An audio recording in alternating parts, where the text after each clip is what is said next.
Du nouveau sur le plateau de C'est bon de savoir, des programmes à couper le souffle. Retrouvons-nous tous les lundis soirs pour notre capsule Bonjour la semaine. C'est bon de savoir, c'est aussi des moments de détente et de partage de la parole chaque samedi à partir de 15h dans nos rubriques Au commencement et les jeunes veulent savoir, ainsi que Révérentia, un temps d'adoration où nous livrons tout entier aux pieds de notre Seigneur. C'est bon de savoir l'atmosphère qu'il nous faut. C'est bon de savoir l'atmosphère qu'il vous faut. Bien-aimés dans le Seigneur, chers internautes, bienvenue sur ces plateaux des C'est bon de savoir. Je suis Nina Shekina Anzo, votre animatrice, et je suis très heureuse de savoir que vous êtes encore là pour cette émission. Les samedis passés, nous étions là autour de ce thème « Comment méditer la parole de Dieu » avec notre invité, l'apôtre Gabriel Veil. Et ce samedi, nous sommes là pour finir ce thème. Alors, sans plus tarder, je vais l'inviter sur ce live. Likez, aimez, partagez, invitez vos amis, vos proches pour qu'on puisse tous bénéficier vraiment de ce temps de partage avec l'apôtre. Alors, sans plus tarder, on va l'inviter sur ce live.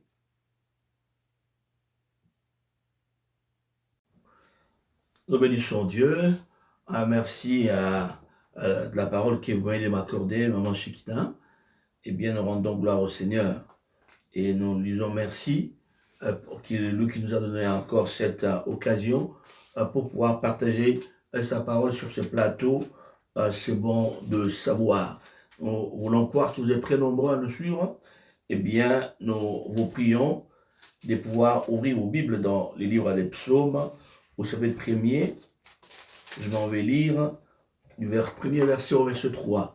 Heureux l'homme qui ne marche pas selon les conseils des méchants, qui ne s'arrête pas sur la voie des pécheurs, et qui ne s'assied pas en compagnie des moqueurs, mais qui trouve son plaisir dans la loi de l'Éternel, et qui la médite jour et nuit.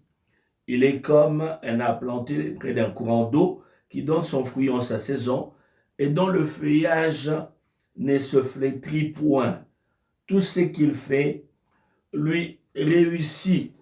Eh bien, nous rendons gloire au Seigneur. Tout ce qu'il fait lui réussit. Tout ce qu'il fait lui réussit. Tout ce qu'il fait lui réussit. Qui est cet homme? La Bible dit, l'homme qui ne marche pas selon les conseils des méchants, l'homme qui ne s'arrête pas sur la voie des pécheurs, l'homme qui ne s'assied pas en compagnie des moqueurs, et l'homme qui trouve son plaisir. Voici la clé de cet homme. Il est dit, mais qui trouve son plaisir, qui se réjouit dans la parole de Dieu. Et la démonstration de sa réjouissance, elle s'est manifestée par le fait qu'il médite cette parole jour et nuit. Amen. Et la Bible dit, tout ce qu'il fait, tout ce qu'il entreprend, tous ses projets, tout nous réussit. La clé de la réussite, la Bible ne la place pas à la prière des 40 jours, à la prière des 100 jours, à la prière accompagnée de jeûne, mais en lisant la Bible, Dieu place la clé du succès dans sa parole. Il y a une relation entre le succès et la place qu'on accorde à sa parole. Ce que nous trouvons dans les psaumes, nous le retrouvons également dans Josué, chapitre 1er, verset 8, où Dieu dit que ce livre de la loi n'est selon le point de ta bouche, médite-le jour et nuit afin que tu agisses fidèlement selon tout ce qui est écrit. C'est alors que tu réussiras, c'est alors que tu auras du succès. Eh bien, tu as besoin de succès, dans tout ce que tu fais, la méditation de la parole est très importante. Voilà pourquoi le diable combat la méditation de la parole de Dieu.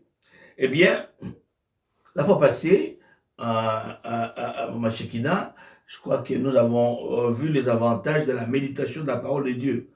Nous avons dit que Dieu est dans sa parole. On ne peut pas, dans sa parole, on ne peut pas séparer Dieu de sa parole. Donc, au commencement était Dieu. La Bible dit, au commencement était la parole également. Donc, la parole était Dieu, la parole était avec Dieu, la parole était Dieu. Nous avons vu les avantages que la parole produit, la connaissance, la parole produit la foi, la parole affecte notre vie de prière. Nous avons vu que la parole rend notre vie de prière plus efficace, hein, que la parole apporte une transformation de notre style de vie. Nous avons également vu que la parole change notre manière de penser. Hein. La parole, nous avons vu qu'elle amène nos pensées à s'aligner à la volonté de Dieu par la découverte de sa volonté. Nous avons vu que la parole de Dieu rend sage. Nous avons vu que la parole a franchi des liens impurs. Donc, quand on est dans la parole, la parole a franchi des liens impurs. Eh bien, il y a un texte là, et que j'aimerais lire, Matthieu 4 et 4, avant de passer à autre chose. Matthieu 4 et 4, voilà ce que la Bible dit. Jésus répondit, c'est sa réponse au diable qui lui a dit, hein, les tentateurs, commençons à partir du verset 3. Le tentateur s'étant approché lui dit, si tu es fils de Dieu, ordonne que ces pierres deviennent des pains. Jésus répondit, il est écrit, l'homme ne vivra pas de pain seulement, mais de toute parole qui sort de la bouche de Dieu.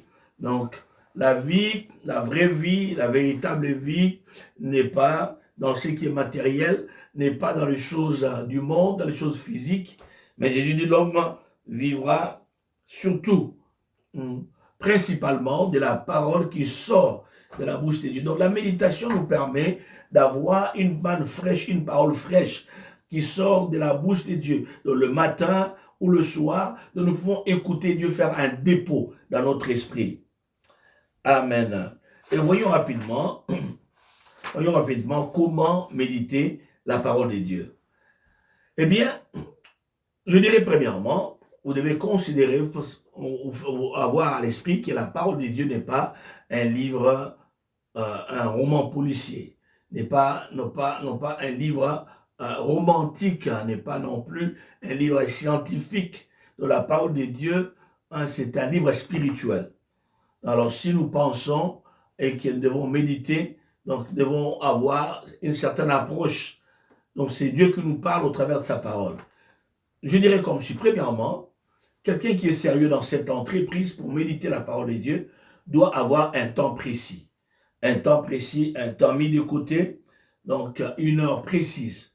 On dit, je médite la parole à tel jour.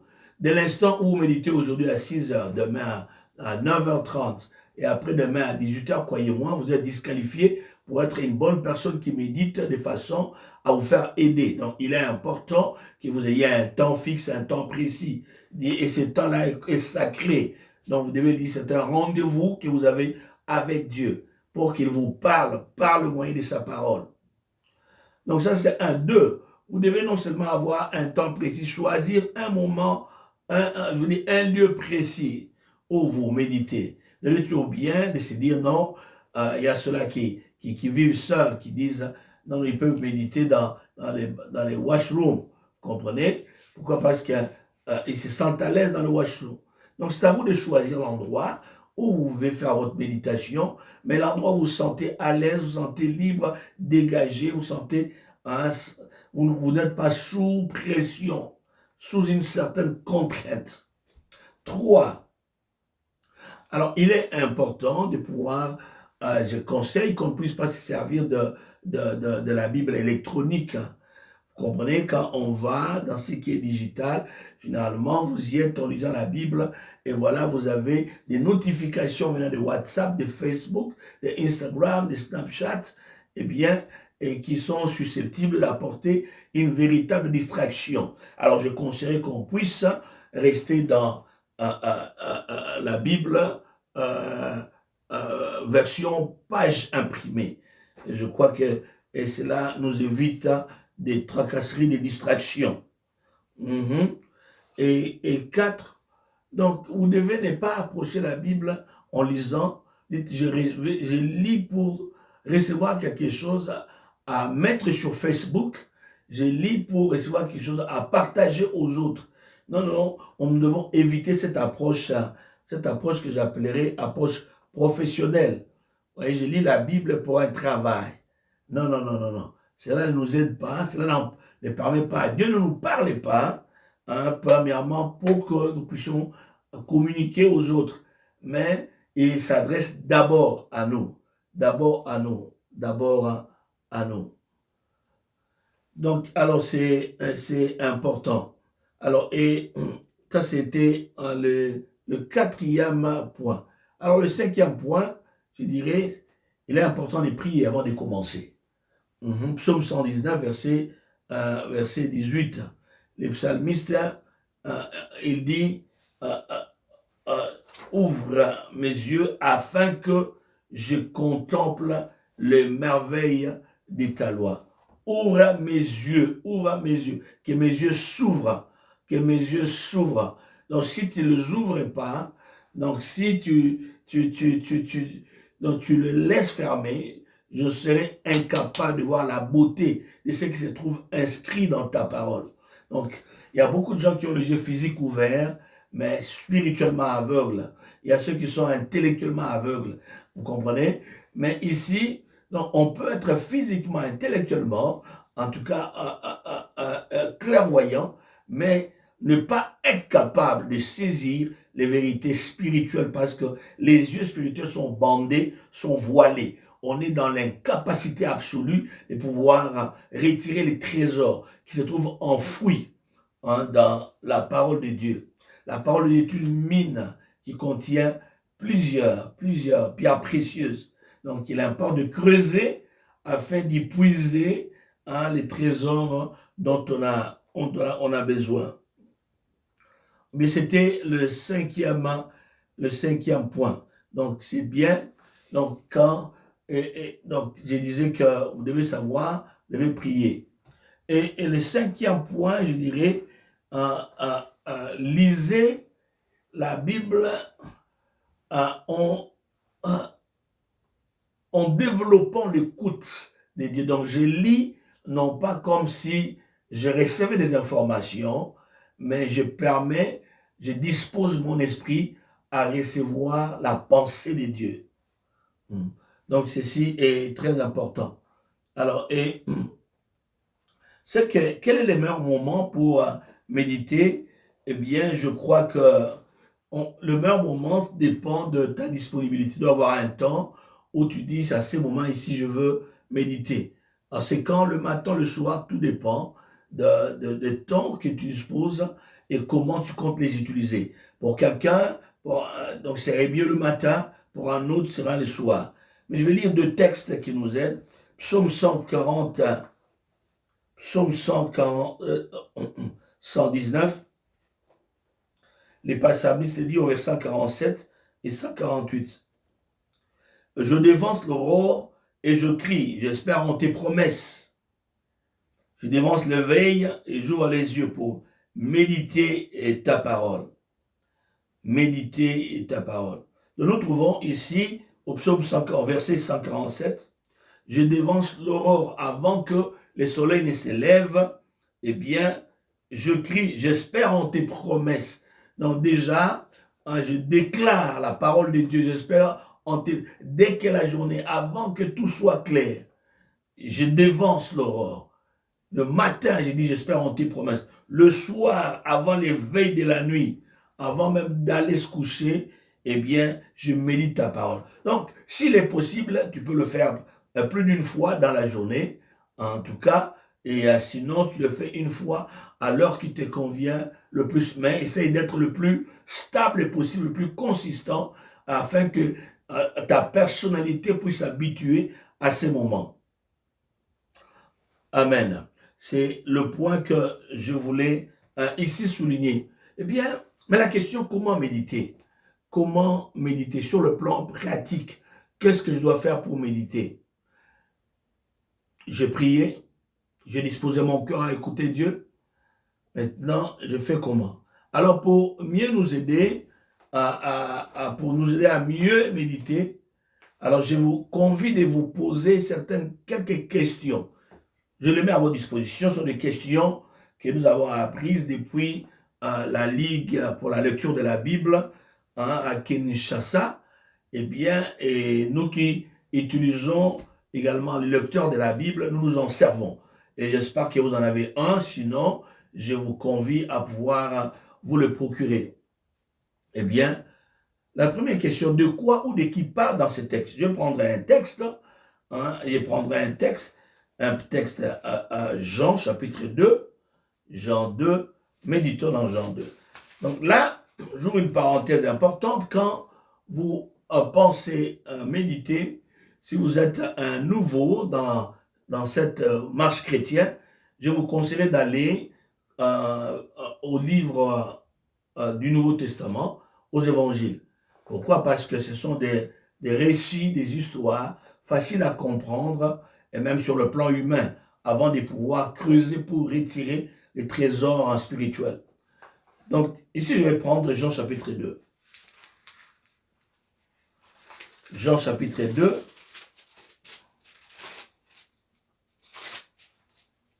Trois jours après, il eut des noces à Cana, à partir du premier verset. 3 jours après, il eut des noces à Cana. La mère de Jésus était là, et Jésus fut aussi invité aux noces avec ses disciples. Le vin ayant manqué, la mère de Jésus lui dit, ils n'ont plus de vin. Jésus leur répondit, femme, qu'y a-t-il entre moi et toi? Mon heure n'est pas encore venue. Sa mère dit aux serviteurs, faites tout ce qu'il vous dira. J'appelle ça le meilleur sermon, ou l'unique sermon de Marie.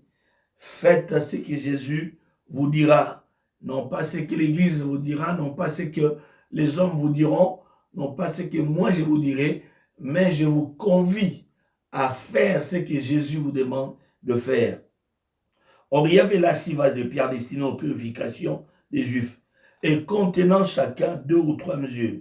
Je leur dis, remplissez d'eau ces vases, et ils les remplirent jusqu'au bord. Puisez maintenant, leur dit-il, et portez-en à l'ordonnateur du repas, et ils en portèrent. Quand l'ordonnateur du repas eut goûté l'eau changée en vin, ne sachant d'où venait ce vin, tandis que les serviteurs qui avaient puisé l'eau le savaient bien, il appela l'époux, et lui dit, tout homme sert d'abord les bons vins, puis les moins bons, après qu'on s'est enivré. Toi, tu as gardé le bon vin jusqu'à présent. Tel fut à Cana en Galilée, le premier des miracles que fit Jésus. Il manifesta sa gloire et ses disciples crurent en lui. Amen. Amen. Et ses disciples crurent en lui. Prenons ce texte comme, nous allons utiliser comme un échantillon. Voilà, je disais, quand vous commencez la méditation, de chercher, vous posez la question de qui ou de quoi parle ces versets, ces contextes. Où est-ce que l'on se trouve donc? Là, on veut c'est la compréhension du texte. Parce que si vous ne comprenez pas le texte, ou vous comprenez mal le texte, vous êtes déjà sur une mauvaise piste. C'est comme un homme qui disait que non, Élisée, le prophète Élisée était une prophète femme. Voilà, donc il avait mal compris et il s'était égaré même dans la découverte de ses vérités spirituelles. Donc ici, c'est clair, il s'agit de Jésus à Cana. Il y a été invité à des noces, le vin a manqué, il a opéré un miracle en changeant l'eau en vin. 2. Est-ce que ce passage m'apprend quelque chose sur Dieu, sur Jésus-Christ ou sur le Saint-Esprit? Donc en lisant, donc quand on a lu, je disais quand on a lu, il est important de lire plus d'une fois. Donc on a lu, on lit encore, et on lit encore, et dès l'instant où tu as retiré une vérité, est-ce que ce passage m'a appris quelque chose sur Dieu le Père? Dieu le Père n'est pas concerné ici, on ne cite pas son nom ici, dans Jean 2. Et le Saint-Esprit n'est pas non plus mentionné, il est question de Jésus. Qu'est-ce que ce passage m'apprend de Jésus? Eh bien, c'est simple, il est capable de changer une situation négative en une situation positive. Donc, je peux apporter ma contribution. Alors, quand tu as réfléchi et tu as répondu ainsi, il y a quelque chose qui reste gravé dans ton compte. Y a-t-il un exemple assurant ou à ne pas suivre? Y a-t-il quelqu'un auquel obéir? Mais alors, quand nous trouvons ici, donc, il n'y a pas premièrement, des mauvais exemples. Donc, plutôt, on voit des bons exemples. Le premier, c'est celui de Marie. Quand elle a constaté la carence de vin, elle n'est pas restée silencieuse, elle est allée vers Jésus. Elle savait où se trouvait la réponse. Donc ça, c'est un bon exemple. Nous devons savoir où aller, auprès de qui aller, chercher de l'aide. Le deuxième bon exemple, je trouve ici, c'est celui des disciples. Tu vois, quand Marie leur a dit, faites tout ce qu'il vous dira. Et Jésus leur a demandé de remplir les vases de purification d'eau. Ils n'ont pas hésité, ils l'ont rempli. Un exemple d'obéissance. Y a-t-il un ordre auquel obéir? Faites ce qu'il vous dira. Voilà l'ordre. Faites ce qu'il vous dira. Donc, c'est un ordre auquel nous devons obéir même aujourd'hui. Toujours faire ce qu'il nous dit de faire. Y a-t-il un avertissement? Je n'en ai pas trouvé un, tu vois, où Jésus nous avertit dans ces textes. Donc, il n'y a pas d'avertissement. Y a-t-il d'autres passages bibliques qui m'aident à comprendre ce que j'ai lu? Dans ces cas d'espèce, non. Tu vois, ces passages, à lui seul, est assez explicite. Tu vois, assez explicite. Donc, Jésus a changé l'eau en vin. Donc, on n'a pas besoin d'une explication bizarre ou compliquée. Quelle vérité Dieu me révèle-t-il? Ou Dieu me révèle quelle vérité? Ça dépend des individus. Tu vois, quelqu'un pourrait dire, et si Dieu m'a révélé combien il est bon, Dieu m'a révélé qu'il est tout puissant, il peut changer ce qui est sans couleur, lui donner une couleur. Il peut donner l'odeur à ce qui est sans odeur. Dieu peut changer une femme stérile en une femme féconde au milieu de ses enfants. Dieu est capable de changer un locataire en un bailleur. Oh non, Dieu est capable de changer toute condition. Jésus est capable de le faire. Ça, je retire ça, est capable de faire. Tu vois? Maintenant, chaque jour, vous devez être capable de vous poser les questions suivantes. Quel verset me frappe le plus?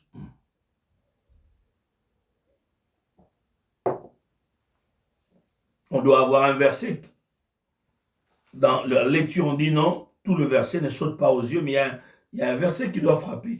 Moi, si je dois parler de moi, le verset qui me frappe le plus, c'est le verset 5. Je suis dans Jean, chapitre 2. Marie leur dit, faites ce qu'il vous dira. Faites ce qu'il vous dira. Moi, c'est un verset qui me frappe. Ne pas faire ce que les gens me disent, mais ce qu'il me dit, lui, le Seigneur. Y a-t-il quelque chose que Dieu me montre dont j'ai à me repentir? Je dois me repentir, qui est dans la logique cartésienne. Il y a des moments où je mets mon raisonnement à l'avant-plan. Et cela ne permet pas à ce que ma foi opère. Parce que je vais raisonner, pourquoi l'eau? Ils n'ont pas de vin, mais pourquoi mettre de l'eau dans un vase? Il n'y a pas de relation. Oh Dieu, pardonne-moi. J'aimerais apprendre à te faire confiance, tu vois, à ne pas raisonner, mais à te croire comme les disciples ont cru. Y a-t-il quelque chose que Dieu me montre à laquelle croire et obéir? Dieu me montre que je dois obéir aux ordres du Seigneur.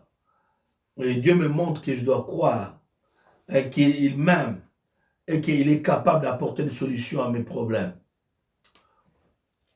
Y a-t-il quelque chose qui me montre que je dois lui demander? Je veux lui demander la force d'aller à Jésus.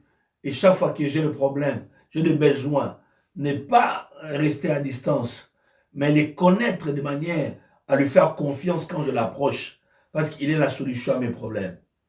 Vous comprenez? Y a-t-il quelque chose que Dieu me montre pour laquelle le remercier, le louer? Oh oui, Dieu me montre, il est digne de ma louange parce qu'il peut apporter des solutions inattendues, des solutions peu communes, non conventionnelles.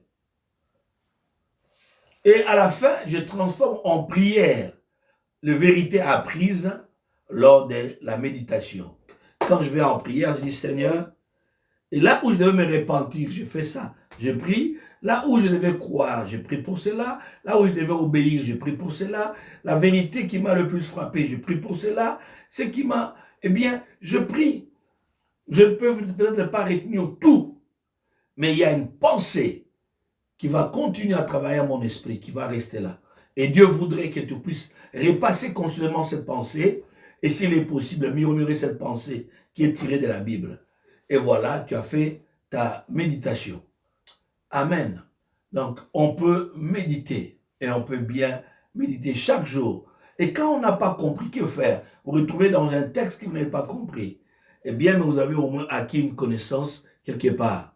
Recommandez-vous à Dieu. Peut-être que c'est un texte assez dur, difficile pour vous, mais un jour, Dieu vous permettra de le comprendre. Quand vous n'avez pas compris, ne vous blâmez pas. Dites Seigneur, merci, je n'ai pas compris, mais aide-moi à comprendre. Mais la vie doit continuer. Amen. Et voilà, ce que je voulais nous partager, que Dieu puisse nous aider à garder sa parole de manière jalouse dans nos cœurs, à méditer chaque jour, dévancer l'aurore, dévancer le veille de la nuit, et bien ouvrir cette parole sacrée, la méditer, et notre clé, même dans les batailles spirituelles, se trouve là. Il faut que cette parole puisse occuper nos pensées. Au point où nous commençons à penser les pensées de Dieu qui se trouvent dans la parole de Dieu. Où nous commençons à penser la parole de Dieu. Que Dieu vous bénisse et moi je vous souhaite à tous bonne méditation. Et bien, ne vous priez plus de la méditation. Quelqu'un me dira, pendant combien de temps devrais-je méditer? Je crois, ça dépend de vous. Mais je ne souhaiterais pas qu'il y ait une méditation de moins de 15 minutes. Je souhaiterais à partir de 15, on peut monter. Et voilà. Bonne méditation. Que Dieu vous bénisse. Merci, Maman Shekina, pour cette émission. C'est bon de savoir. Que Dieu bénisse tous ceux-là qui nous ont suivis. Merci, apôtre. Merci vraiment pour cette belle intervention. J'ai été vraiment béni. Je sais que vous aussi, vous avez été bénis. Alors, c'est ici que s'achève cette émission. Merci beaucoup, papa. Que Dieu vous bénisse. C'est toujours un réel plaisir de vous avoir sur ce plateau. Alors, le rendez-vous est fixé pour le samedi prochain. Le samedi prochain, les femmes, les jeunes filles, les dames, je veux recevoir pour vous, sur ce plateau de C'est bon de savoir, la prophétesse Lydia Veil. On va discuter autour de ces thèmes. Femme, es-tu une pollution ou une solution? Les réponses sur ces plateaux. Alors, ne manquez pas. Partagez, aimez, invitez pour ce rendez-vous de samedi prochain à 18h. D'ici là, on va se retrouver sur ces plateaux le lundi avec notre capsule Bonjour la semaine. Que Dieu vous bénisse et à très bientôt.